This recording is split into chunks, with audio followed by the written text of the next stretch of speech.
중에서 이런 명암 있죠. 그 바탕은 까맣고 글씨가 하얀 거. 이 중에는 그런 거는 없는데 요 위에 보시면 스캔 단면이라는 게 있어요. 요걸 누르시고 이제 역상 스캔을 눌러 주시고 이렇게 하고서는 스캔을 해야 됩니다. 요거는 이제 다른 프로그램에서는 어떤지 모르겠는데 어쨌든 여기 그 이름이에서는 요거를 해 주셔야 가능하고요. 스캔 단면 누르시고 이 상태에서 요걸 띄워놓은 상태에서 그냥 요것만 이렇게 해서 집어넣으면 알아서 그냥 스캔이 됩니다. 스캔이 되고 뒷면도 물론 스캔할 수 있습니다. 여기에 있는 스캔 양면이라는 거 있죠.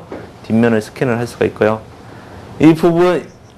이분 명암은 이제 이런 것들이 잘 그 색깔하고 구분이 잘 안 되니까 이제 스캔이 좀 잘 안 됐죠.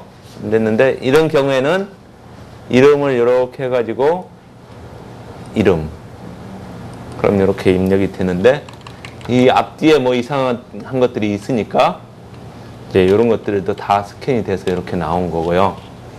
그 다음에 휴대폰이 들어가지를 않았잖아요. 이걸 클릭을 해보면 휴대폰이 어디에 있죠? 휴대폰이 여기에 있네요. 여기에 있으니까 이렇게 해서 휴대폰 이렇게 하면은 이제 그 아까 포스트맨에서 또 그 문자 메시지를 보낼 수 있습니다. 이 문자 메시지를 보낼 수 있는데 여기에 공백 같은 게 있으면은 이제 여기 요 부분 공백이죠. 스페이스 바로 돼 있는데 그 잘 에러가 날 수가 있습니다. 에러가 납니다. 나기 때문에 요 부분은 대시로 이렇게 해주시고요. 그 밑에 전자 메일을 보시면은 자 뭔가가 에러가 있죠. 자세히 보실까요? 네. SANGT01인데 그것이 이제 이 부분이 이 앞부분에서 여기 보면 이 부분이 좀 잘려서 들어갔죠. 그래서 에러가 났습니다. 에러가 나서 요거는 이제 수정을 해주시고 그 다음에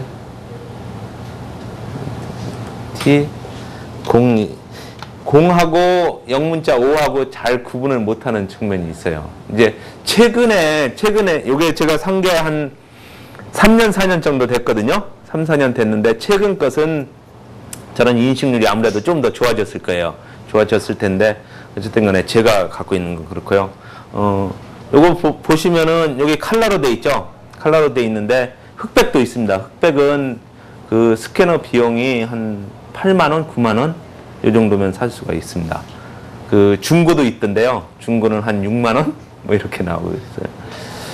그래서 이제 두 분 거를 이제 다른 부분은 그 생략을 하고요. 두 분 거를 가지고 한번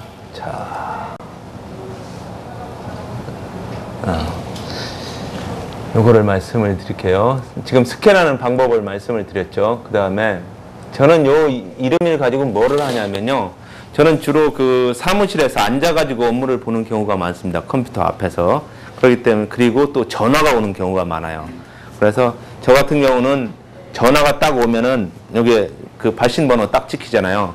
그 제가 아는 사람들 뭐 수천 명 되는데 그거 다 여기에 기록을 해놓을 수가 없거든요. 그래서 또 그 언제는 또 전화번호가 바뀔 때도 있고 그렇기 때문에 전화가 딱 오면 발신 번호를 딱 보고 예를 들면 여기에서 이제 번호로만 뜬 것 중에서 제일 마지막에 온 게 끄트머리가 6454거든요. 그럼 여기다가 요 오른쪽에 보면 여기다가 6454 지금은 이제 요번 거를 쳐보죠.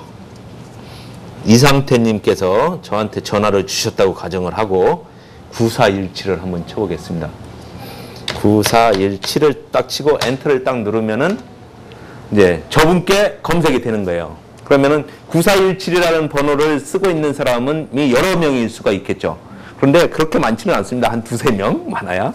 이제 그리고 그러면은 그 중에서 누굴까를 이제 추정을 해가지고 누가 나한테 전화를 줬구나. 그거를 이제 그 보통 보면은 사람들이 전화번호 뒷번호 잘 안 바꾸거든요. 그러니까 중간에 있는 번호나 이런 것보다는 뒷번호 이제 온 것 중에서 그걸 가지고 쳐봐서 이 사람한테서 전화가 왔으니까 이 사람은 뭐를 원할 거고 예전에 또 여기다 기록을 해놓을 수가 있습니다. 요 밑에 보면은 전화가 왔을 때 이분이 뭐 2010년 8월 25일 날 뭐 특허 상담을 했다. 뭐 이렇게 적어 놓으면은 요거를 딱 보고 전화를 받고 여보세요 하는 도중에 저는 여기를 이렇게 클릭해서 밑으로 내려가서 보는 거죠. 보고 있으면 보면서 아 이분은 8월 25일 날 나랑 통화를 했구나. 아 저 옆에 뭐 전화 통화, 특허 상담 뭐 이렇게 써놓으면은 통화를 하면서 이렇게 했다라는 거를 할 수가 있고요. 또 저 같은 경우는 명함에다가 이제 여기다 적는 것 대신에 처음 명함 받았을 때 여기에다가 뭔가를 적어 놓습니다. 뭐 그 명함 주신 분은 기분 나쁘실지 모르겠지만은 제가 하는 거니까 적어 놓고 아 이분하고는 언제 내가 처음 만났고 어떤 일로 만났구나. 명함을 내가 어떤 걸로 받았구나. 그러면은 여기에 이제 기록된 거를 보면은 2010년 8월 25일 날 명함 관리와 관련된 거 있으면 뭐 만났구나. 뭐 이런 것들을 이제 이 이미지를 보고 금방 알 수가 있는 거죠. 그 다음에 일어난 일들은 여기다 기재를 해가지고 아, 이 사람하고 그 특허 상담을 했고 그러면 오늘은 무슨 일로 전화를 했을 것 같다. 뭐 이런 걸 추정을 해가지고서는 바로 대처를 할 수 있는 그러한 일들을 할 수가 있고요. 그래서 5를 누르면 전체 명함들을 볼 수가 있습니다. 네, 상대방과 있었던 일 이런 것들을 전화나 미팅 등을 기록을 하면 좋고요. 이제 통화 시에 상대방 이제 끝번호 4자리를 이제 쳐서 누군지를 판단을 하기가 쉽고 여기에서 이제 성명과 이메일 리스트를 추출을 해서 아까 포스트맨으로 보낼 겁니다. 보내가지고 메일을 보내야죠. 그분한테. 자, 한번 해볼까요? 지금 이메일하고 이제 성함하고는 다 여기에 이제 들어가 있습니다. 들어가 있는 상태에서 좌측 상단에 보면은 여기 변환이라는 게 있어요. 변환. 요걸 누르시면은 이제 이름을 추출할 수가 있습니다. 이름을 추출하겠다. 그 다음에 전자메일 이거를 추출을 하겠다. 파일명은 이제 내 문서에다 그냥 내 문서 말고 여기다 쓸게요. 이제 뭐 구분하기 쉽게 2010년 08월 25일 메일링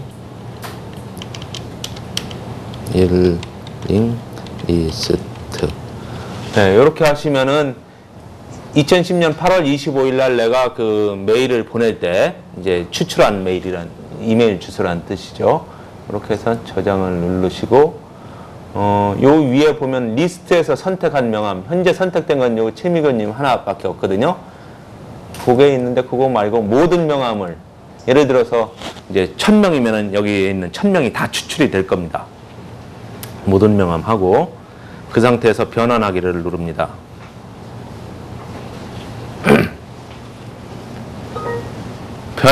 변환된 파일을 여시겠습니까? Yes 누르시고요. 네, Yes. 그러면은 여기에 이제 메일 주소하고 이름하고 이렇게 쫙 리스트가 나옵니다. 거기에서 요거를 약간 가공을 해서 포스트맨으로 보내야 됩니다. 이 부분 이름하고 전자메일 요거는 필요가 없고요. 자, 그 상태에서 이제 저 같은 경우는 메일 주소가 없는 사람들이 있어요. 메일 주소가 없는 사람들이 있기 때문에 요 메일 주소가 예를 들어서 ABC라는 사람인데 메일 주소가 없으면은 그것들 이제 일일이 하나하나 찾아서 그 지우기는 어렵잖아요. 그러니까 이제 오른쪽부터 정렬을 합니다. 이쪽부터 정렬을 해서 가나다 순으로 이렇게 정렬을 하면은 요게 그 ABC 순서로 정렬되면서 메일 주소가 없는 것들은 저 뒤로 전체가 쫙 빠져버립니다. 그러면은 그 뒤에 부분은 지워버리고 요것만 남겨두는 거죠. 요것만 남겨둔 상태에서 요거를 그대로 XLS로 저장을 하시면은 조금 안 되고요. 그거를 CSV라는 걸로 저장을 합니다. 여기에 보면은 다른 이름으로 저장 누르시고 잠깐만요.